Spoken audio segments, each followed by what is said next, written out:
मेरे आसपास ये वृक्ष, ये पौधे, ये पुष्प देख रहे हैं आप? है ना सुंदर? क्योंकि आपने इन्हें देखा है। इसी प्रकार जब प्रेम की बात आती है, लोग किसी का मुख स्मरण कर लेते हैं। ऐसी आंखें, वैसी मुस्कान, तिरछी भ्रूकुटी, घने केश, पर क्या यही प्रेम का अस्तित्व है? नहीं, ये उस शरीर का अस्तित्व है जिसे हमारी आंखों ने देखा और हमने स्वीकार कर लिया। परंतु प्रेम भिन्न है। प्रेम उस वायु की भांति है जो हमें दिखाई नहीं देता, किंतु वही हमें जीवन देता है। संसार किसी स्त्री को कुरूप कह सकता है, क्योंकि वो उसे अपनी तन की आंखों से देखता है, परंतु संतान उसी माता को संसार में सबसे सुंदर समझती, क्योंकि वो भाव से जुड़े। तन की आंखों से देखोगे तो वैसे भी पहचान नहीं पाओगे जैसे राधा मुझे पहचान नहीं पाई। इसलिए यदि प्रेम को समझना है तो मन की आंखें खोलो और प्रेम से कहो।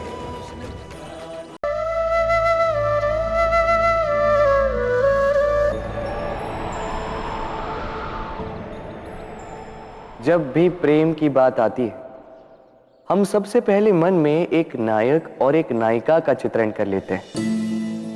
क्यों? आपके साथ भी यही होता है ना? पर क्या प्रेम केवल नायक नायिका के आकर्षण का बंधन है? नहीं, प्रेम तो परिवार से हो सकता है, माता पिता भाई बहन से हो सकता है, सखा मित्रों से हो सकता है, देश और जन्मभूमि के लिए हो सकता है, मानवता के लिए हो सकता है, किसी कला के लिए हो सकता है, इस प्रकृति के लिए हो सकता है। पर प्रेम कभी उस पन्ने पर लिखा ही नहीं जा सकता जिस पर पहले ही बहुत कुछ लिखा हो। जैसे एक भरी मटकी में और पानी आ ही नहीं सकता। यदि प्रेम को पाना है तो मन को खाली करना होगा। अपनी इच्छाएं, अपना सुख सब त्याग कर समर्पण करना होगा। अपने मन से व्यापार हटा दो, तभी प्यार मिलेगा और मन प्रसन्न।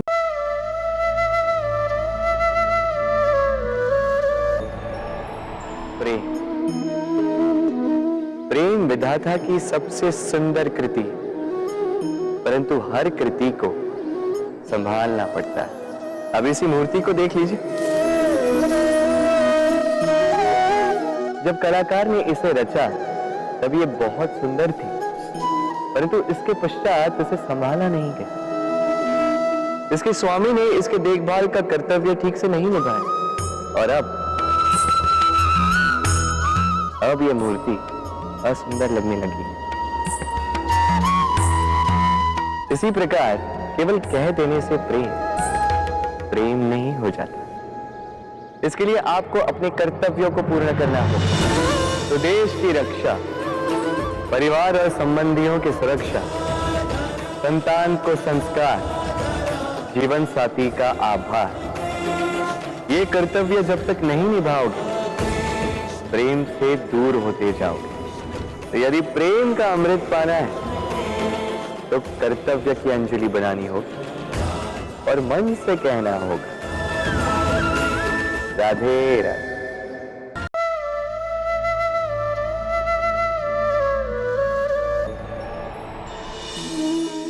प्रेम संसार का सबसे पवित्र बंधन है, पर सच पूछो तो ये बंधन से मुक्ति है, स्वतंत्रता है।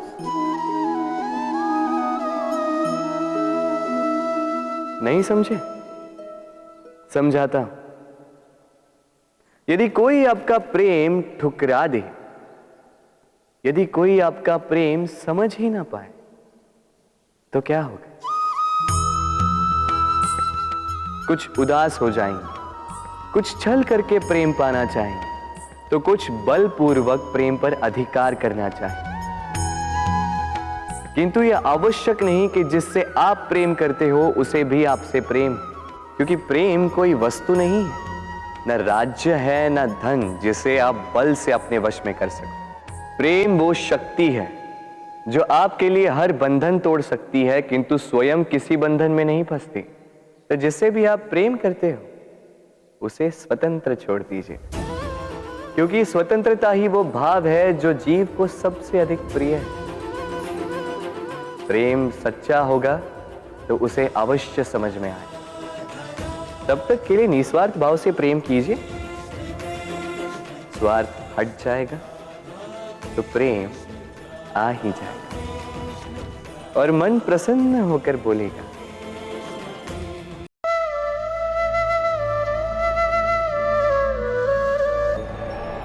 मनुष्य का स्वभाव है कमाना, संग्रह करना, फिर चाहे वो धन हो, नाते हो, संबंध हो या हो प्रसन्नता। परंतु क्या आपने कभी सोचा है नियति ने यह संग्रह करने की प्रकृति मनुष्य में क्यों डाली? एक बीज से पौधा पनपता है, उसके भोजन से फल संग्रहित होता है। क्यों? इसलिए ताकि वृक्ष उसे स्वयं खा सके? नहीं, बल्कि इसलिए ताकि वो भूखे जीवों में बांट सके। अब आप पूछेंगे कि इसमें वृक्ष का क्या लाभ? लाभ है, क्योंकि जो बांटता है वो मिटता नहीं। जो फल ये जीव खाते हैं वो उसके बीजों को वातावरण में बिखेर देते हैं, जिससे जन्म लेते हैं नए वृक्ष। उसकी जाति, उसका गुण, उसकी मिठास अमर हो जाती है। इसलिए स्मरण रखिएगा, अमीर होने के लिए एक एक क्षण संग्रह करना पड़ता है, किंतु अमर बनने के लिए एक एक कण बांटना पड़ता है। राधे।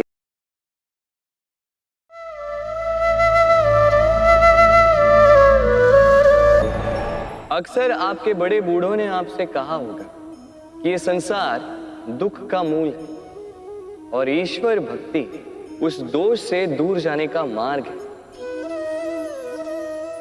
किंतु सोचिए, यदि ये संसार दुख का सागर होता तो क्या नियति आपको यहां पर जन्म लेने देती? क्या ईश्वर यहां पर अवतार लेते? जब समस्याओं पर हमारा वश नहीं चलता, हम आरोप लगाते हैं इस संसार पर। यहां के लोगों सोचते हैं कि काश मैं यहां पे आया ही ना हो। एक किसान बंजर धरती पर जाता है और अपने परिश्रम से उसे लहलहाते खेत में परिवर्तित करता है। एक दर्जी जिसके पास एक सामान्य सा वस्त्र आता है, अपने परिश्रम से उसे एक सुंदर वेश में परिवर्तित कर देता है। आप भी परिश्रम कीजिए। ये महत्वपूर्ण नहीं है कि आप किस संसार में आए, ये महत्वपूर्ण नहीं है कि आप यहाँ कैसे आए। यदि कुछ महत्वपूर्ण है तो वो ये है कि जब आप गए तब आप इस संसार को कैसा छोड़कर गए। तो ये सोचकर जिए कि जो किसी के लिए नरक है उसे किसी का स्वर्ग बना के निकलोगे तो आपका जीवन और आपका संसार दोनों धन्य हो जाएंगे। राधे राधे।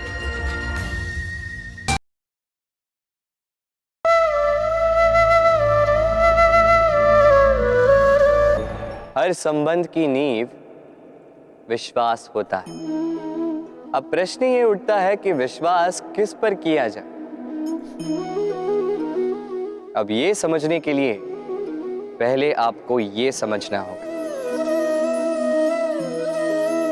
बांधने में काम आने वाली रस्सी गूंथी कैसे जाती? हर रस्सी में 3 डोरियां होती जिन्हें आपस में गूंथा जाता है। बस विश्वास के साथ भी यही होता है। यदि आप उसके साथ विश्वास का बंधन जोड़ें जो आपकी जीवन की ये 3 डोरियां जानता है, समझता है। पहला, आपकी मुस्कान के पीछे छिपी आपकी पीड़ा। दूसरा, आपके क्रोध के पीछे छिपा आपका प्रेम। और तीसरा, आपके मौन के पीछे छिपी आपकी शब्दों की ज्वालामुखी, आपकी विवशता।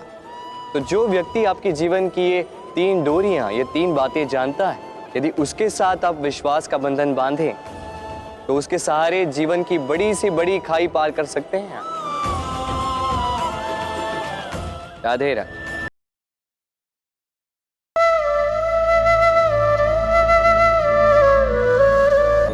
हर संबंध की नींव विश्वास होता है। अब प्रश्न ये उठता है कि विश्वास किस पर किया जाए। अब ये समझने के लिए पहले आपको ये समझना होगा, बांधने में काम आने वाली रस्सी गूंथी कैसे जाती। हर रस्सी में 3 डोरियां होती जिन्हें आपस में गूंथा जाता है। बस विश्वास के साथ भी यही होता है। यदि आप उसके साथ विश्वास का बंधन जोड़ें जो आपकी जीवन की ये 3 डोरियां जानता है, समझता है। पहला, आपकी मुस्कान के पीछे छिपी आपकी पीड़ा। दूसरा, आपके क्रोध के पीछे छिपा आपका प्रेम। और तीसरा, आपके मौन के पीछे छिपी आपकी शब्दों की ज्वालामुखी, आपकी विवशता। तो जो व्यक्ति आपके जीवन की ये 3 डोरियां, ये 3 बातें जानता है, यदि उसके साथ आप विश्वास का बंधन बांधें तो उसके सहारे जीवन की बड़ी से बड़ी खाई पार कर सकते हैं आप। राधे राधे।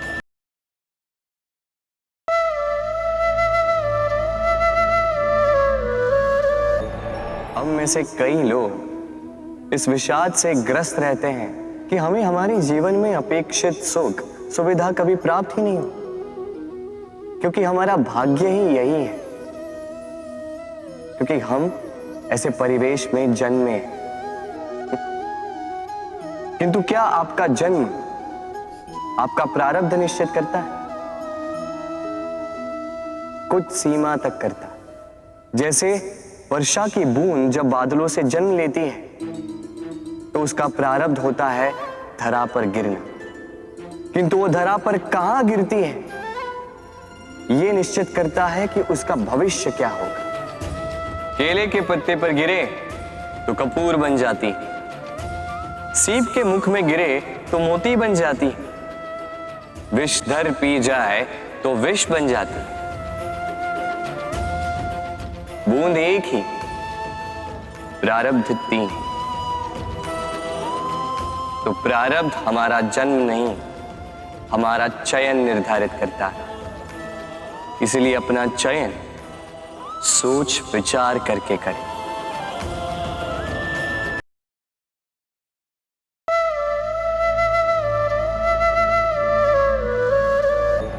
हम में से कई लोग इस विषाद से ग्रस्त रहते हैं कि हमें हमारे जीवन में अपेक्षित सुख सुविधा कभी प्राप्त ही नहीं हो, क्योंकि हमारा भाग्य ही यही है, क्योंकि हम ऐसे परिवेश में जन्मे। किंतु क्या आपका जन्म आपका प्रारब्ध निश्चित करता है? कुछ सीमा तक करता। जैसे वर्षा की बूंद जब बादलों से जन्म लेती है तो उसका प्रारब्ध होता है धरा पर गिरना, किंतु वो धरा पर कहां गिरती है ये निश्चित करता है कि उसका भविष्य क्या होगा।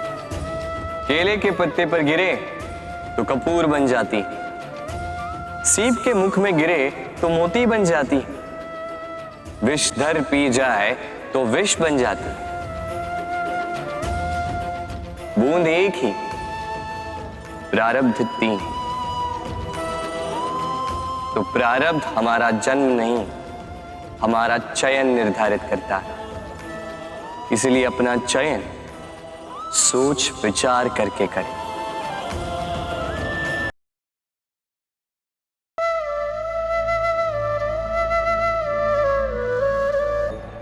उड़ना किसे नहीं भाता, सफलता के आकाश पर सवारी करना कौन नहीं चाहता। सब चाहते हैं कि इस संसार में उनका नाम, उनकी पहचान सबसे ऊपर हो, कि उनका नाम इतिहास में स्मरण रखा जाए। परंतु सबका नाम इतिहास में नहीं लिखा जाता। कुछ लोग नाम पाकर भी बेनाम रह जाते हैं। क्यों? क्योंकि वो धरातल से नाता तोड़ देते हैं।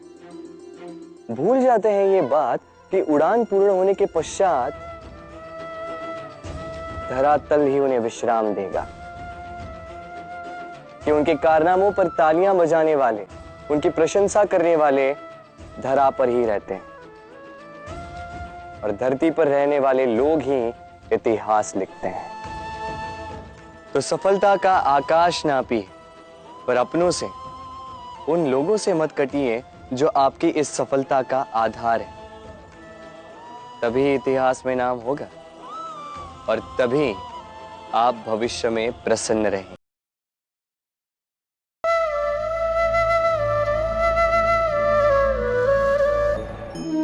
इच्छा, निर्णय और निश्चय, ये शब्द हमने हमारे जीवन में कई बार सुने, है ना?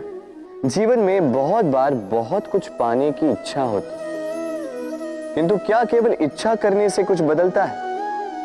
कुछ प्राप्त होता है? बंजर धरती पर रहने वाले व्यक्ति की इच्छा होती कि उसे मीठा जल मिल जाए, किंतु उसे नहीं मिलता। जिसने कुआं खोदने का निर्णय कर लिया, उसे धरा खोदने के लिए कुदाल मिल ही जाती है। और जो निश्चय कर चुका है, उसे देर सवेर वो मीठा जल प्राप्त हो ही जाता है। इसलिए जीवन में केवल इच्छा ना कर, निर्णय कर और फिर निश्चय, सब मिलेगा। तो प्रेम से बोल, राधे राधे।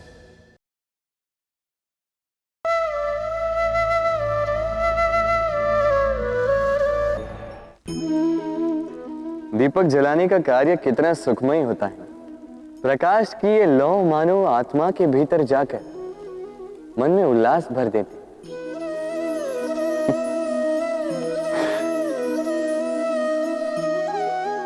ये मैंने क्या कर दिया? मैंने इसे बुझा क्यों दिया, जबकि इसी से मैंने अन्य दियों को जलाया था? क्योंकि जब तक ये तीली अन्य बातियों को जला रही थी, तब तक ये जल रही थी। किंतु जब इसने ऐसा करना छोड़ दिया, इसे स्वयं बुझना पड़ा। समझे? जीवन भी इसी प्रकार प्रकाश देने का नाम है। यदि जीवन में शुभ कर्म करोगे, परोपकार करोगे, किसी की सहायता करोगे, तो जीवित रहोगे। और जिस दिन ये करना बंद कर दिया, श्वास लेने के पश्चात भी मृत समान हो। इसलिए जब तक श्वास है, आशा रूपी प्रकाश का संचार करते रहिए। विश्वास कीजिए, मृत्यु के पश्चात भी अमर रहे।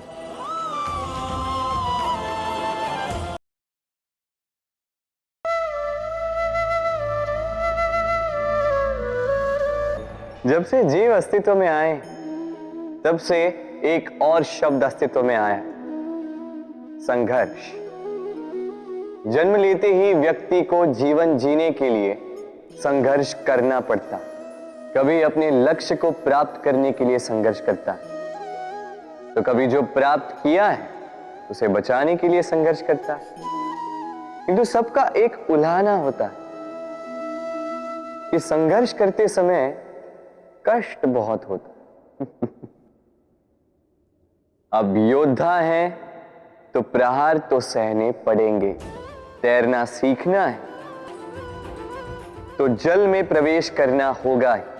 उन्हीं के पाव में छाले पड़ते हैं जो नित चलते हैं, और जो चलते हैं वो अपने लक्ष्य तक अवश्य पहुंचते हैं। इसलिए स्मरण रखिएगा, जीवन तभी तक है जब तक कर्म करोगे। तो संघर्ष करते रहिए, कष्ट को भूल जाइए और मेरे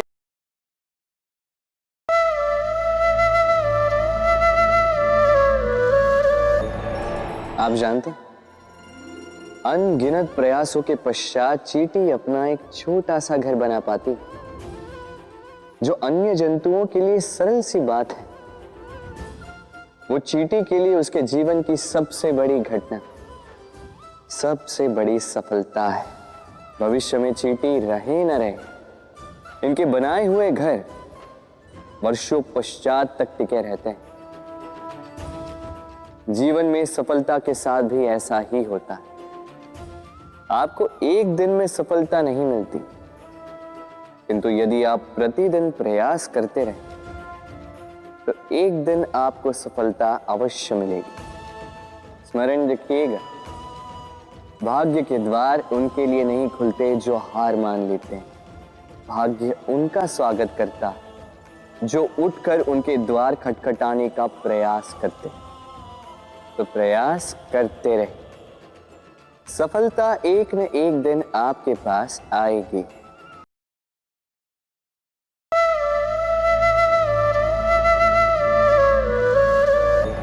आप इस संसार में ऐसे कई लोगों को जानते होंगे जिन्हें आप स्वार्थी मानते हैं, जो आवश्यकता पड़ने पर ही आपको स्मरण करते हैं, किंतु जैसे ही उनकी आपके सहायता की आवश्यकता पड़ती है, हाथ जोड़कर आपके सामने सज्ज रहे।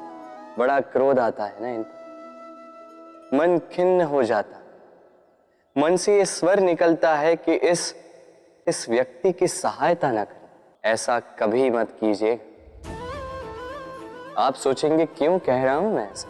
स्मरण रखिएगा, दीपक का स्मरण व्यक्ति केवल तभी करता है जब अंधकार गहरा हो जाता है।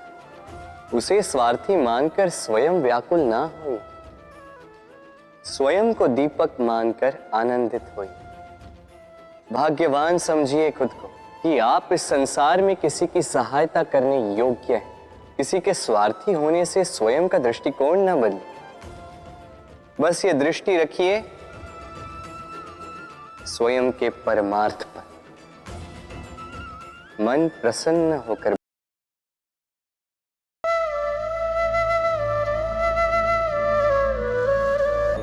हमारा शरीर प्रकृति की सर्वोत्तम रचना है। जो अंग, जो तत्व हमें मिले, उन सब का अपना अपना एक संदेश है। दो आंखें दी हैं देखने के लिए, दो कान दिए हैं सुनने के लिए, नथुने भी दो हाथ दिए हैं दोहरा परिश्रम करने के लिए, किंतु जीव केवल एक। उस पर भी नुकीले बलिष्ठ दांत दिए हैं उनकी रक्षा के लिए। कभी सोचा है क्यों?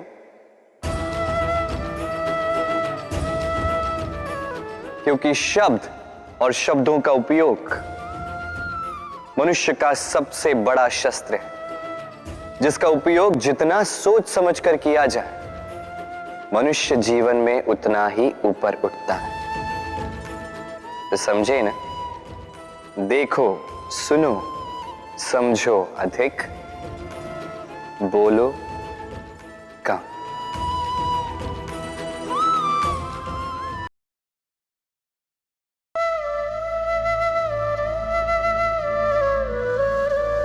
इस तालाब को देख रहे हैं आप? बच्चे, बूढ़े, युवक, किसी से भी मैं पूछ लूं कि ये क्या है तो सबका उत्तर एक ही होगा।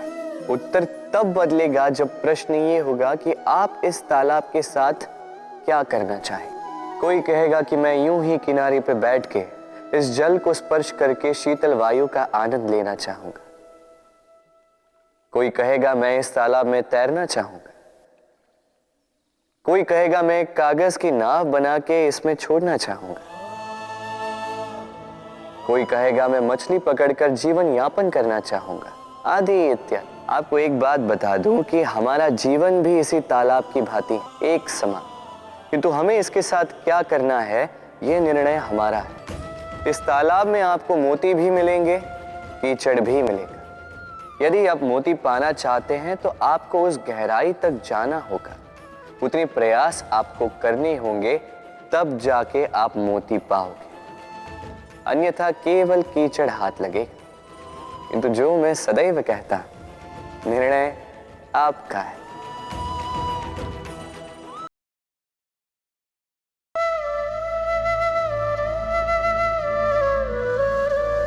इस तालाब को देख रहे हैं आप? बच्चे, बूढ़े, युवक, किसी से भी मैं पूछ लूं कि ये क्या है तो सबका उत्तर एक ही होगा। उत्तर तब बदलेगा जब प्रश्न ये होगा कि आप इस तालाब के साथ क्या करना चाहें। कोई कहेगा कि मैं यूं ही किनारे पे बैठ के इस जल को स्पर्श करके शीतल वायु का आनंद लेना चाहूंगा। कोई कहेगा मैं इस तालाब में तैरना चाहूंगा। कोई कहेगा मैं एक कागज की नाव बना के इसमें छोड़ना चाहूंगा। कोई कहेगा मैं मछली पकड़कर जीवन यापन करना चाहूंगा, आदि इत्यादि। आपको एक बात बता दूं कि हमारा जीवन भी इसी तालाब की भांति एक समान, किंतु हमें इसके साथ क्या करना है यह निर्णय हमारा है। इस तालाब में आपको मोती भी मिलेंगे, कीचड़ भी मिलेगा। यदि आप मोती पाना चाहते हैं तो आपको उस गहराई तक जाना होगा, उतने प्रयास आपको करने होंगे, तब जाके आप मोती पाओगे। अन्यथा केवल कीचड़ हाथ लगेगा। किंतु जो मैं सदैव कहता, निर्णय आपका है।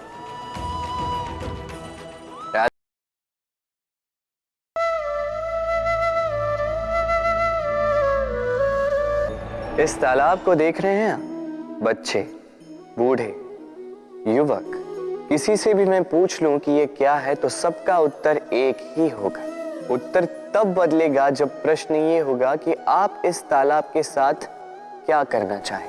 कोई कहेगा कि मैं यूं ही किनारे पे बैठ के इस जल को स्पर्श करके शीतल वायु का आनंद लेना चाहूंगा। कोई कहेगा मैं इस तालाब में तैरना चाहूंगा। कोई कहेगा मैं एक कागज की नाव बना के इसमें छोड़ना चाहूंगा। कोई कहेगा मैं मछली पकड़कर जीवन यापन करना चाहूंगा, आदि इत्यादि। आपको एक बात बता दूं कि हमारा जीवन भी इसी तालाब की भांति एक समान, किंतु हमें इसके साथ क्या करना है यह निर्णय हमारा है। इस तालाब में आपको मोती भी मिलेंगे, कीचड़ भी मिलेगा। यदि आप मोती पाना चाहते हैं तो आपको उस गहराई तक जाना होगा, उतने प्रयास आपको करने होंगे, तब जाके आप मोती पाओगे।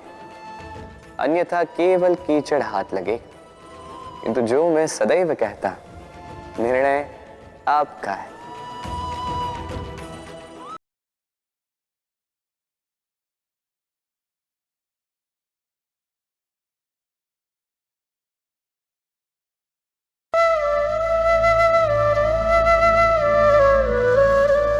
लोग सदैव मुझसे ये प्रश्न करते रहते हैं कि मित्रता का मतलब क्या है, इस प्रेम का मतलब क्या है। और मैं बस मुस्कुराता, क्योंकि ये तो ऐसा प्रश्न हुआ जैसे कोई पूछे कि अनर्थ का अर्थ क्या है। अब जब अनर्थ हो ही गया तो उसका अर्थ क्या? उसी प्रकार वो मित्रता क्या जिसमें आपका कोई मतलब, वो प्रेम क्या जिसमें आपका कोई स्वार्थ। ये दो भाव ऐसे हैं जिसमें आपको कुछ चाहिए नहीं होता, बस देना होता। आपका समय, आपकी भावनाएं, आपका सुख कुछ मांगने के लिए करोगे तो वो मित्रता कैसे? कुछ पाने के लिए करोगे तो वो प्रेम कैसे? वैसे भी देखा जाए तो जो प्रेम करते हैं उन्हें कुछ पाने की आवश्यकता ही नहीं, और जिसके पास 2.5 अक्षर वाला ये प्रेम शब्द हो, उसके पास तो इस संसार का सबसे बड़ा कोश है। तो आप इस कोश को बढ़ाइए।